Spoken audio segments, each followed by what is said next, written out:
Hi friends, pro Kabaddi season 10లో భాగంగా December 18వ తారీఖున జరగబోయే UP Yoddha versus Bengal warriors మధ్య హెడ్ టు హెడ్ రికార్డ్స్, అలాగే స్టార్టింగ్ 7 ఎవరికి మ్యాచ్ గెలిచే అవకాశం ఉంది ఈ వీడియోలో తెలుసుకునే ప్రయత్నం.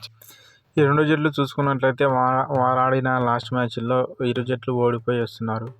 బెంగాల్ వారియర్స్ చూసుకున్నట్లయితే పునర్పల్టన్తో జరిగిన మ్యాచ్లో ఓడిపోయి వస్తున్నారు. అదేవిధంగా బెంగళూరు బుల్స్తో యూపీ యోధా ఓడిపోయి వస్తున్నారు.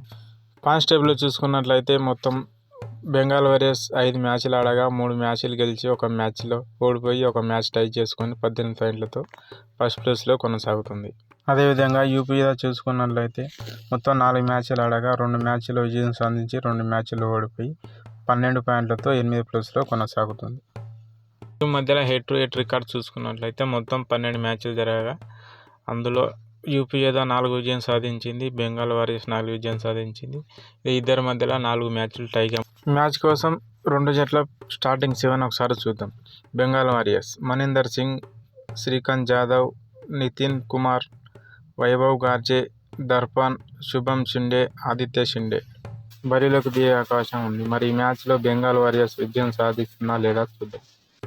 యూపీ యోధా స్టార్టింగ్ 7: ప్రదీప్ నర్వాల్, సురేందర్ గిల్, విజయ్ మాలిక్, గుర్దీప్, నితిన్ పన్వార్, నితీష్ కుమార్, సుమిత్ బరిలోకి దిగే అవకాశం ఉంది. రెండు టీంలలో ఏ టీం విజయం సాధించే అవకాశం ఉంది కామెంట్ రూపంలో తెలియజేయండి ఫ్రెండ్స్.